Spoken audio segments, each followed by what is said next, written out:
Olá, boa tarde, bom fim de tarde, na verdade. Estamos chegando então ao final do nosso encontro de Pentecostes.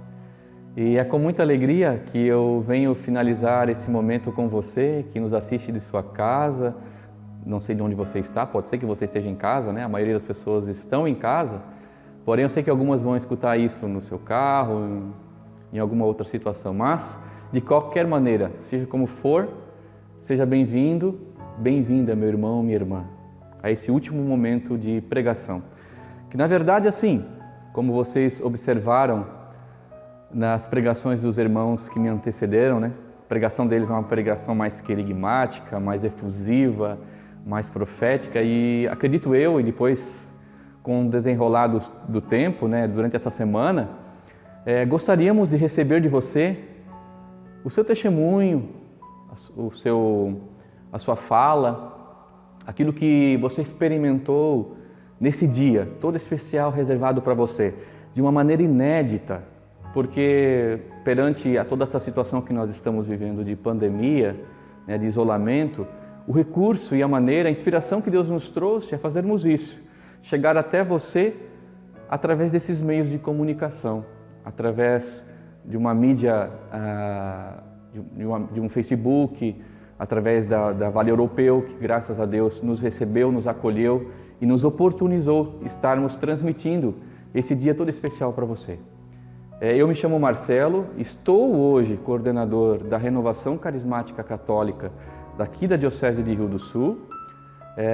Tenho já um tempo de caminhada nesse movimento e posso dizer para você que é uma alegria enorme, grande, imensa, fazer parte de um movimento que tem me levado para Deus, que tem me levado para a igreja, que tem me introduzido na igreja, que tem alimentado a minha fé.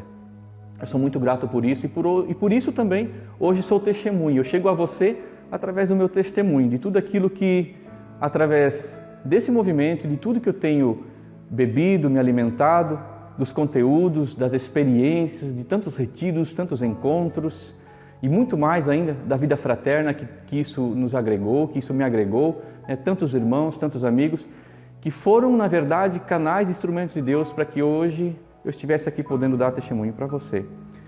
E nós vamos finalizar esse dia de hoje, meus irmãos, não da maneira como até agora tem acontecido nas pregações que vocês viram, que vocês participaram, dos irmãos que me antecederam, como eu disse. A palavra de Deus vai dizer que alguns Deus fez profetas, outros apóstolos, outros evangelistas e aqueles que ensinam. Eu acredito, pelo tempo de experiência que tenho, que eu não tenho essa característica de ser um apóstolo, um profeta, né? De ter uma pregação querigmática, mais entusiasmada, né? Mais efusiva, como se diz. Eu sou mais na linha catequética. Então, nesse momento, eu queria que você reservasse e peço para você, aí na sua casa, a tomar a palavra de Deus, porque nós usaremos muito da palavra de Deus nesse dia, nesse último momento. De repente, pegar um caderno, fazer algumas anotações, porque eu vejo que será preciso que você faça algumas anotações e depois, à noite, o dia que você tiver disponível, você recorra novamente a essas suas anotações, porque a palavra de Deus, que Deus colocou no meu coração para esse último momento, é manifestar a você, é comunicar a você essa ação toda poderosa do Espírito Santo na igreja, né?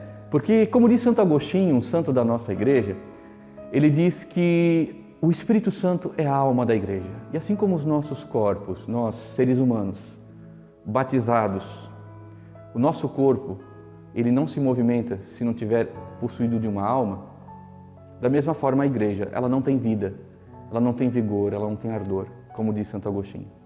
Então eu quero, nesse último momento aqui desse nosso encontro de Pentecostes, dar um ensino, uma catequese para você. Eu espero que você acolha com todo carinho, porque eu tenho certeza que será um alimento profundo para a sua alma. Acredita nisso que eu estou falando. Se você perseverar até o fim, hoje, nesse fim de tarde, estando aí, onde você quer que esteja, se você me acompanhar, você vai ter uma catequese profunda, de repente algo que você até agora não tenha visto, ouvido, e que alimentará a sua alma. Porque uma outra santa da nossa igreja, chamada Santa Teresinha do Menino Jesus, que eu acredito que muitos de vocês conhecem, uma santa bem conhecida, bem propagada na devoção, ela nos fala que a verdade, o conteúdo católico, a doutrina, é o alimento da nossa alma. E ela dizia, assim como eu me alimento de produtos naturais, do alimento mesmo sólido, né? Pão, enfim, feijão, arroz, e o meu corpo se abastece disso, ela dizia, o que alimenta a minha alma e que me faz crescer em santidade é a verdade.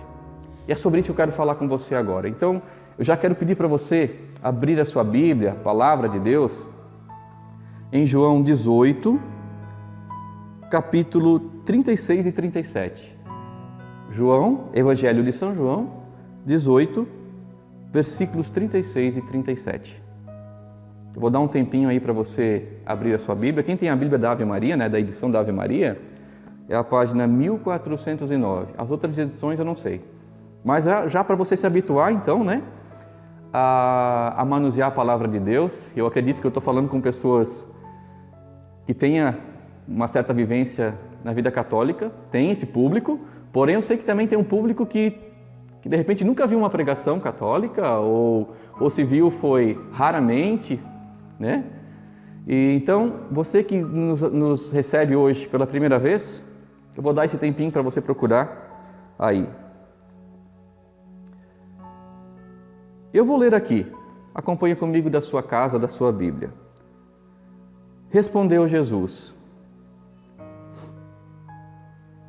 o meu reino não é deste mundo. Se o meu reino fosse deste mundo, os meus súditos certamente teriam pelejado para que eu não fosse entregue aos judeus. Mas o meu reino não é deste mundo. Perguntou-lhe então Pilatos: és portanto o rei? Respondeu Jesus: sim, eu sou o rei. E agora veja esse versículo aqui, meu irmão. É para dar testemunho da verdade que eu nasci e vim ao mundo. E todo aquele que é da verdade ouve a minha voz. Vamos repetir juntos, vamos proclamar juntos esse versículo aqui, o 37b. Respondeu Jesus: sim, eu sou o rei. E é para dar testemunho da verdade que eu nasci e vim ao mundo. E todo aquele que é da verdade ouve a minha voz. Palavra da salvação. Meus irmãos, qual é o sentido, qual foi o motivo, qual foi a razão para que Deus se fizesse carne e pudesse habitar no meio de nós? Foi dito pelo próprio Jesus, por Ele. Eu vim para dar testemunho da verdade. Eu nasci e vim ao mundo para dar testemunho da verdade. E todo aquele que é da verdade ouve a minha voz. Então Jesus não desceu, não veio, não se tornou um de nós para ensinar uma filosofia, uma ideologia, para ensinar curso de retórica, para implantar uma harmonia social, tampouco para apontar uma felicidade simplesmente material, transitória e passageira, e muito menos para trazer aquilo que muitas vezes se fala, né? Paz e bem, bicho. Jesus não é esse cara. Aliás, Jesus não é esse homem. Jesus declarou nesse evangelho que a finalidade, o propósito pelo qual Ele se encarnou e se fez um de nós é para dar testemunho da verdade. E todo aquele que é da verdade ouve a sua voz. E também o próprio João, o evangelista João, ele tem uma carta, ele não tem somente o evangelho, não sei se você sabe. Ele também tem uma carta que ele escreveu quando estava na ilha de Patmos, lá morrendo, já de idade avançada. E ele escreveu o seguinte: eis porque o Filho de Deus se manifestou para destruir as obras do demônio. Está em João 3:8, carta de São João, capítulo 3, versículos 8. Eis porque o Filho de Deus, Jesus, se manifestou para destruir as obras do demônio. E como Jesus definiu Satanás, o príncipe das trevas, o diabo, como nós ouvimos falar? Ele o definiu como o pai da mentira. Nada procede de Satanás que não seja mentira. E mesmo que pareça verdade, por trás tem conteúdo de mentira. E ele sabe, porque ele é um anjo decaído, e segundo as entidades angélicas, a fé católica assim professa, eles têm dons tão apurados e sobrenaturais que superam 1000% a mais do que nós. Então a inteligência de um anjo, por menor que ele seja, ele tem capacidade intelectual muito mais que qualquer ser humano no seu maior grau de intelectualidade que ele possa adquirir e alcançar. Então, o homem mais inteligente do mundo, por exemplo, que eu não sei quem é, mas supomos, se encontrássemos esse homem mais inteligente do mundo e puséssemos ao lado de um anjo inferior, ele ficaria seria uma formiga perto do poder sobrenatural, de inteligência, de intelectual que tem um anjo. Agora vocês imaginam Satanás, que estava numa hierarquia muito avançada. Então, Satanás tem um poder de seduzir, de ludibriar, de manusear uma mentira, fazendo com que você acredite que é uma verdade. E nós vemos isso, né? Claramente. Quanta gente caindo em tantos engodos, tantos enganos, porque ele sabe articular muito bem essa mentira.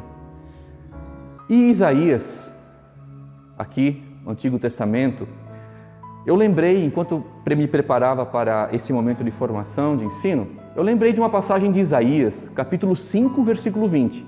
Não precisa procurar se você não quiser, mas anota ali no seu caderno. Ele vai dizer o seguinte: veja se não é isso uma realidade em que nós vivemos hoje, o que diz Isaías. Ai daqueles que ao mal chamam bem, e ao bem mal, que mudam as trevas em luz e a luz em trevas, e que tornam doce o que é amargo. A exortação que Deus, no Antigo Testamento, através de Isaías, se dirigia nesse sentido. Ai daqueles que transformam trevas em luz, luz em trevas, que chamam ao bem, ao que é bom, mal, e chamam aquilo que é mal de bem, e transformam aquilo que é doce em amargo.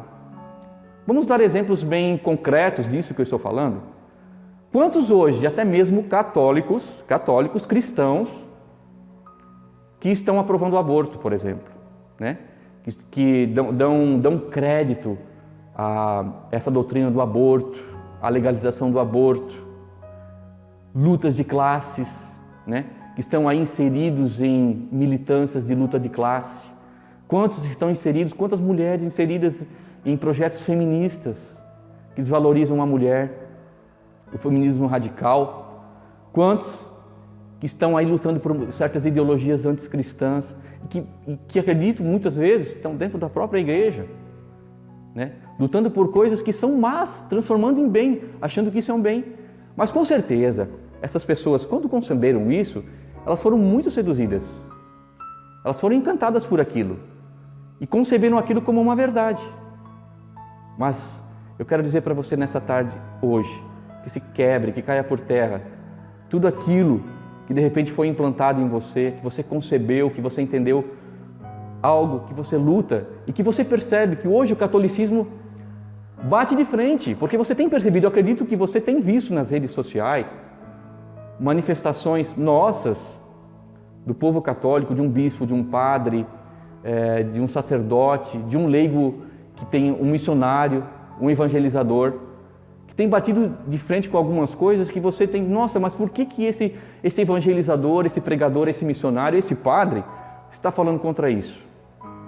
E de repente você tem gerado dentro do seu coração uma perturbação, um incômodo, até mesmo, como diz Santo Agostinho, que a aversão imediata à verdade é o ódio.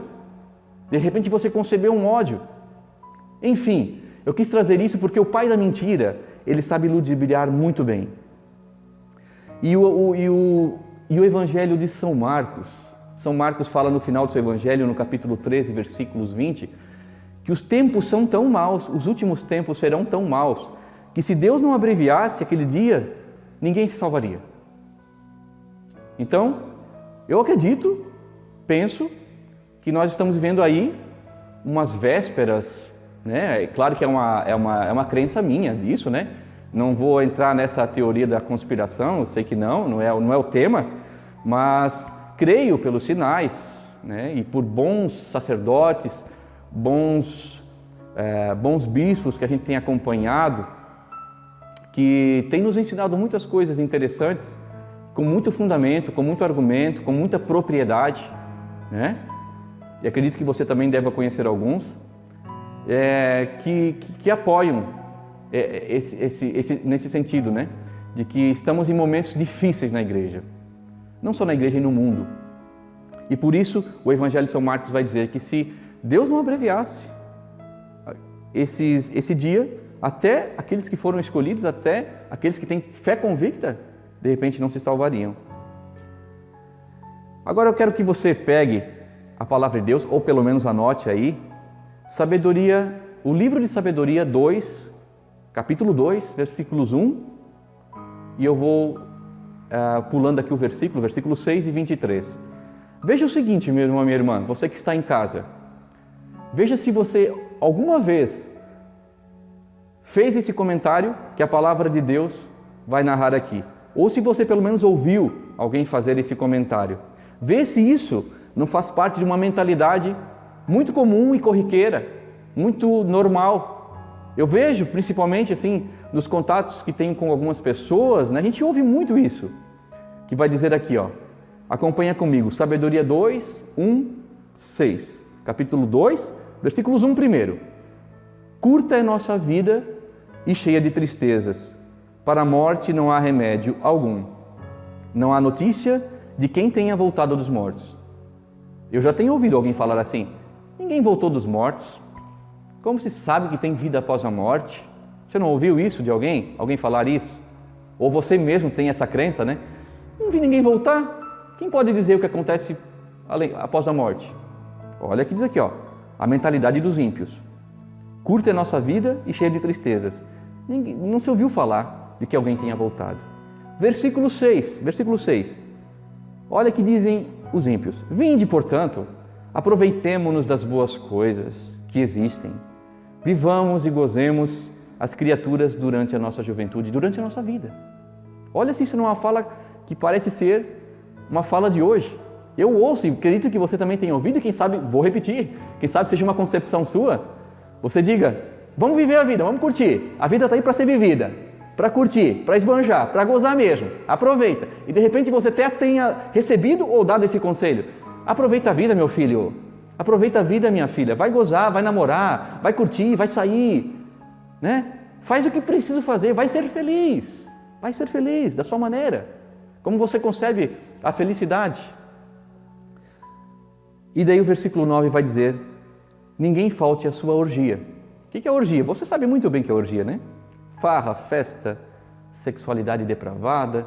E é isso que nós vivemos. E tudo isso, quem sabe, você concebeu como verdade. Quem sabe a sedução sobre você dessa mentalidade foi tão forte que você concebeu isso como uma verdade. E diante da palavra de Deus agora você recebeu um choque de repente. Nossa, está pegando pesado. Mas veja, não sou eu que estou falando, é a palavra de Deus. Mas eu quero dizer para você, qual então foi a verdade que Jesus veio trazer? A verdade, aquele evangelho que eu li para você aqui, primeiro, né, quando eu iniciei aqui estou iniciando a minha fala, o meu reino não é deste mundo.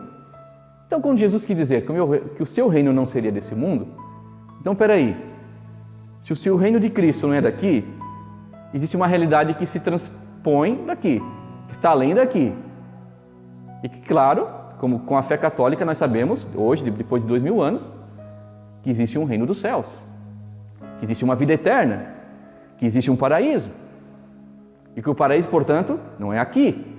Não é aqui que você tem que firmar os seus pés e brigar por toda a felicidade que existe nesse mundo, porque esse mundo é capaz de trazer toda a felicidade e plenitude que você precisa, que você foi chamado e que Deus colocou no seu coração.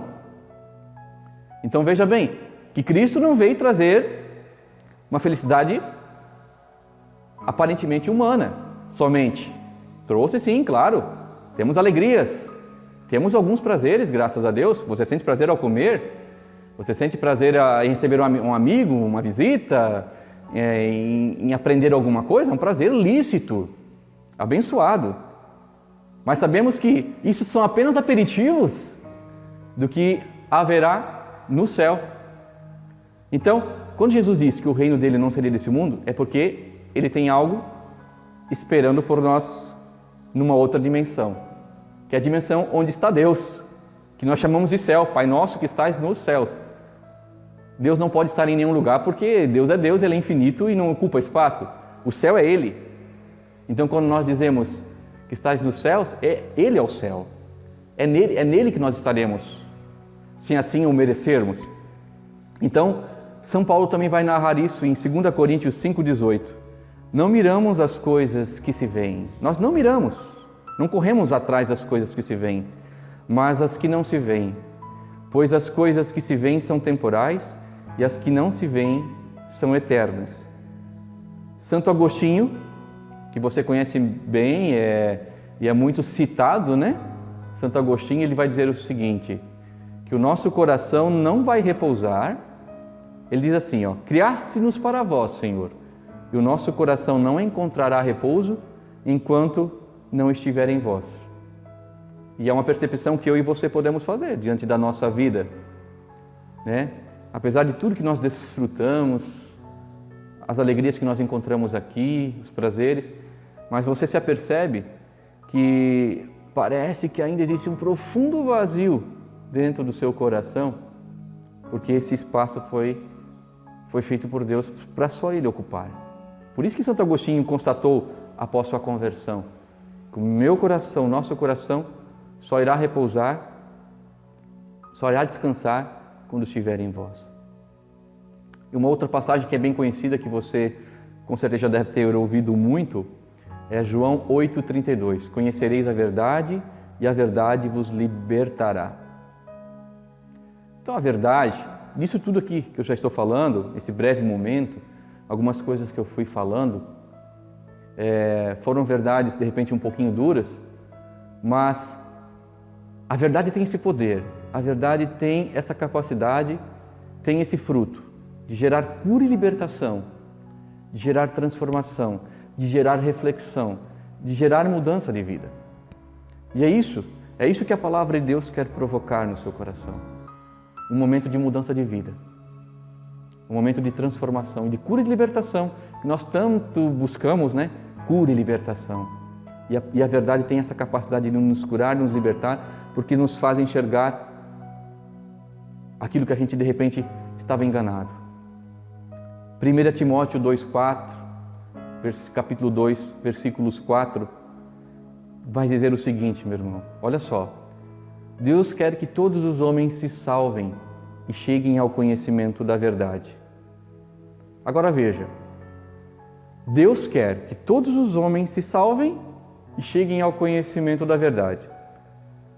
Então, quer dizer o seguinte, todos os homens são os homens do tempo de Jesus, antes de Jesus e após Jesus. Ele não disse somente os homens da minha época, ele disse, e quando eu falo homem você entende muito bem, que é o gênero humano, né? Que é mulher, homem, né? Só para ficar bem claro aqui, para não achar que é uma pregação machista. Então Deus quer que todos os homens se salvem através da verdade. E como então, após Jesus, agora, depois de 2000 anos, essa verdade chegaria até nós? De que maneira? Essa verdade que Ele diz que será fonte de salvação, como ela seria capaz de chegar até nós hoje e nos encontrar? De que maneira?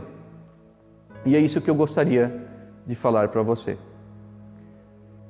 São Tomás de Aquino, você deve conhecer, já deve ter ouvido falar, São Tomás vai dizer o seguinte, que quando Deus chama alguém, Ele dá as graças necessárias para que a pessoa consiga cumprir a sua missão. Então,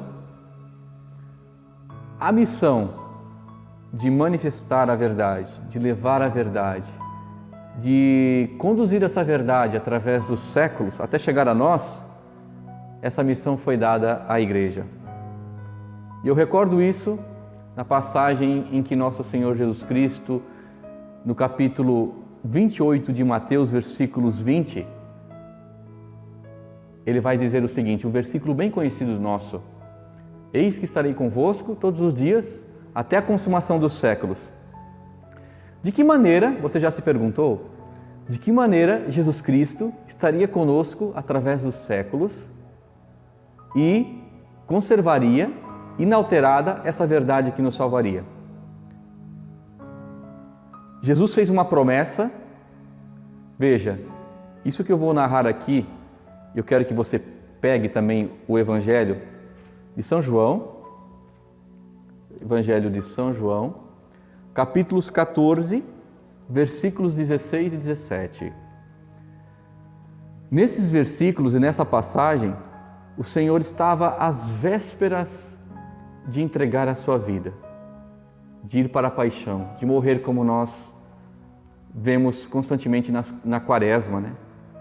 Paixão, morte e ressurreição de nosso Senhor Jesus Cristo. Então ele estava se despedindo, na verdade, dos seus apóstolos. E nessa despedida, ele disse algo que eu quero que você nunca esqueça.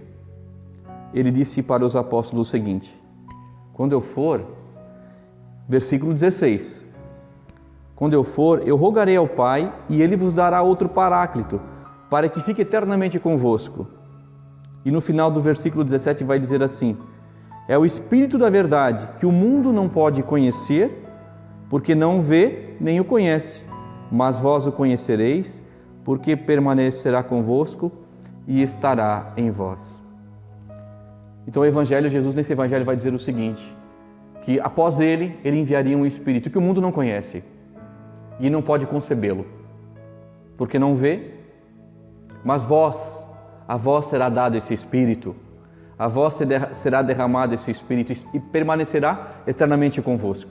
E quem é esse a vós que Jesus fala? É os apóstolos, ele estava se dirigindo aos apóstolos. E eu pergunto para você, não sei se você sabe, quem são esses apóstolos nos tempos de hoje? Irmãos, os apóstolos nos tempos de hoje são os nossos bispos, é a igreja, é o Papa. Foi a eles que Deus disse: derramarei sobre vós o meu Espírito e vós conhecereis toda a verdade. E vós conduzireis essa verdade pelos séculos.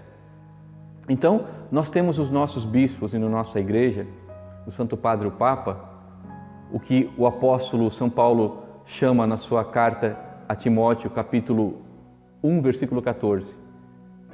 Jesus deu a esses apóstolos a hierarquia, ao magistério da igreja, o depósito da fé. O que é esse depósito da fé? É aquela verdade que Jesus transmitiu para os apóstolos e que deveria ser conservada e inalterada pelos séculos. Esse é o depósito da fé.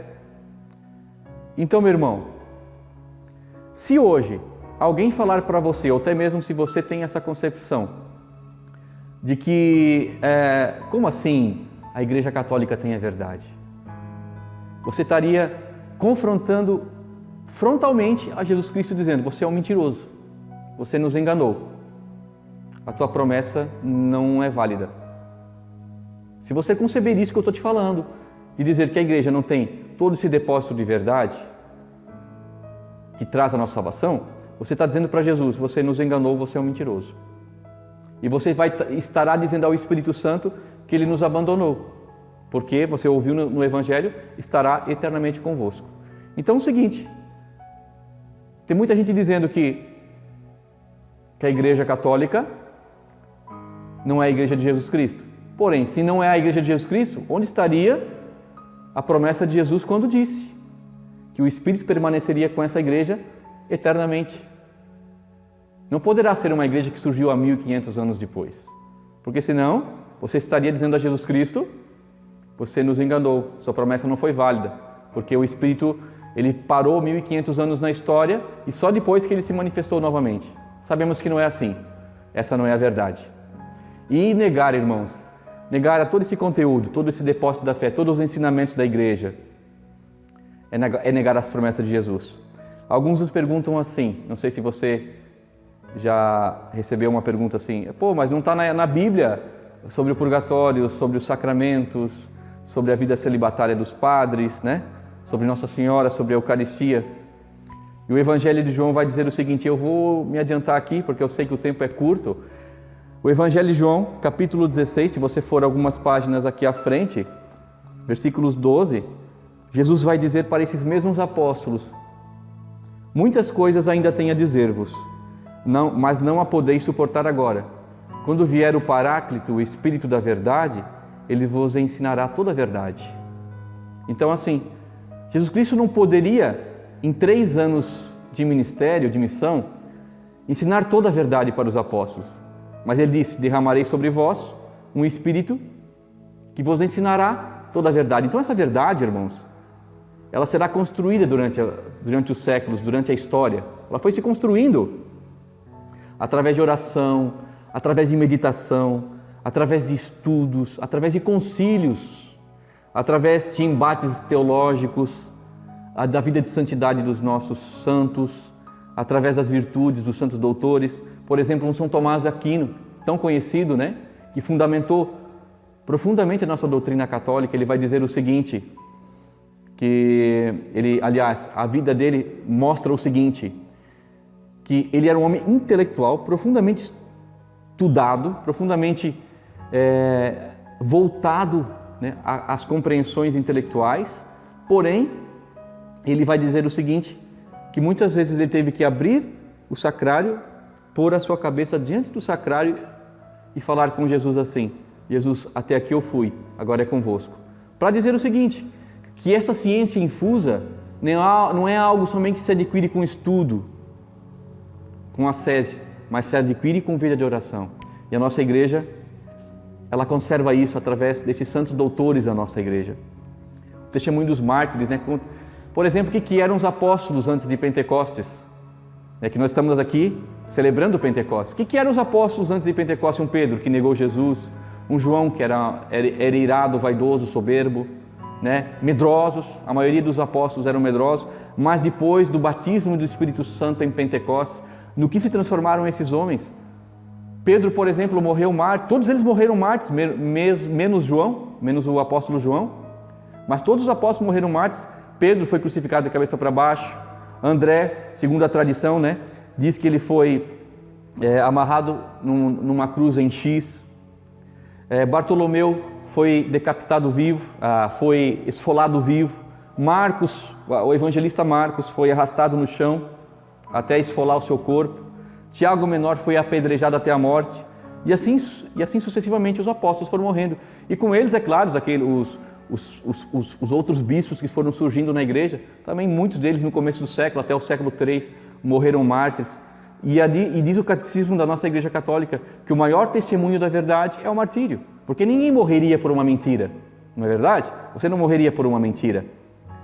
Nós estamos em tempos difíceis, isso eu já falei, e você verifica isso, né, no seu dia a dia. Se você for olhar para a igreja, olhar para algumas situações de igreja, você vai ver que estamos em tempos difíceis. E corremos o risco, né, de perder a nossa essência. E para não perdermos essa essência, é por isso que nós estamos hoje celebrando o Pentecostes, irmãos. Para nós voltarmos à nossa essência de católicos, que foi gerada para nós, através dos séculos, sempre numa vivência radical e profunda do Espírito Santo. É o Espírito Santo que te capacitará a viver uma fé católica abundante, vivencial, fecunda, transbordante. Porque os tempos que nós estamos vivendo, como diz o apóstolo São Paulo a Timóteo, capítulo 4, versículo 3, 2 Timóteo, capítulo 4, versículo 3, virão tempos que os homens já não suportarão a sã doutrina da salvação. Levado pelas próprias paixões, apartarão os ouvidos da verdade, olha só, apartarão os ouvidos da verdade e se atirarão às fábulas, horóscopos, cristais, amuletos, elefantes, ferradura, né? Olha só as fábulas que as pessoas hoje acreditam, em pastor cowboy, em gnomos, em fadas. E segundo Tessalonicenses vai dizer, capítulo 2, versículo 10 e 12, aqueles que se perdem por não terem cultivado o amor à verdade que os teria podido salvar. Eu não vou me alongar muito, mas eu espero, meu irmão, minha irmã, que essa pregação, esse ensino, né, mais um ensino do que uma pregação, como eu anteriormente tinha vos dito, ele sirva como um alimento de estudo para você compreender, de repente incitar, provocar em você uma busca, né, de um maior conhecimento sobre isso que eu acabei de narrar para você. Mas acredito que hoje o dia foi muito intenso, muito abundante, muito fecundo para a sua alma. E eu trouxe isso para que você também tivesse um conteúdo, uma experiência intelectual de como é que é a ação do Espírito Santo nessa igreja. Amém? E eu termino dizendo uma frase de São Bernardo. São Bernardo, ele vai dizer o seguinte: faça aí uma análise, veja Veja se você está sentindo isso que São Bernardo falou. São Bernardo falou o seguinte: o Espírito Santo não entra pelos olhos, porque não tem cor. Não entra pelos ouvidos, porque não emite som. Nem pelas narinas, porque não é ar. Nem pela boca, porque não é alimento. E nem pelo tato, porque não é palpável. Então me perguntas, como eu percebo a sua presença? Como tu percebes se tu és uma pessoa que tens o Espírito Santo? Ele vai dizer o seguinte: já que seus caminhos são insondáveis, direi que é pelo temor que habita em meu coração, é pela fuga de todo vício que eu notei a força de sua virtude. Foi corrigindo meus costumes que senti a bondade de sua doçura. Foi pela reforma da minha alma que eu vi que habitava em mim. Amém? Espero que então esse dia tenha sido de muito valor para você, de muita experiência de Deus para você. Eu queria terminar aqui esse momento para agradecer a todos os pregadores que se disponibilizaram a mandar os seus vídeos de pregação, agradecer a toda a equipe, a técnica que nós tivemos aí, que estiveram trabalhando toda essa semana para que esse conteúdo chegasse aí na sua casa, fosse transmitido até você. Agradecer à TV Vale Europeu, né? Bendizer a Deus por essa TV estar aí nos oportunizando, estarmos transmitindo algo que é de Deus, que é do nosso movimento, que é da igreja. Agradecer também a todos os irmãos que se empenharam de alguma maneira, direta ou indiretamente, né, por esse evento. Também agradecer ao Padre Márcio, que se disponibilizou a celebrar a missa conosco. Obrigado, Padre Márcio. Obrigado por suas orações, obrigado por seu apoio, obrigado por estar conosco nesse dia de Pentecostes. E eu me despeço dizendo a você, que você seja cheio do Espírito Santo, que você invoque mais o Espírito Santo, que você busque uma vida plena no Espírito Santo e tenho certeza que a sua vida jamais será a mesma. Glória ao Pai, ao Filho e ao Espírito Santo, como era no princípio, agora e sempre. Amém. Se terra seca eu estou, se o frio alcançou meu coração, eu clamarei teu Espírito, como a mulher no poço de Jacó, que se abriu para receber a água que sacia e dá vida. Hoje também eu quero declarar para o céu e para o inferno ouvirem, que me abra a vida nova do Espírito, vida de fé e temperança, vida de paz e confiança, de intimidade do amor de Deus. Abram-se as portas do céu para derramar a água do poder e da vida. Todo meu ser revigorará e sentirei tua força, ó Deus, e minha fé renascerá. Abram-se as portas do céu para derramar a água do poder e da vida. Todo meu ser revigorará e sentirei tua força, ó Deus, e minha fé renascerá.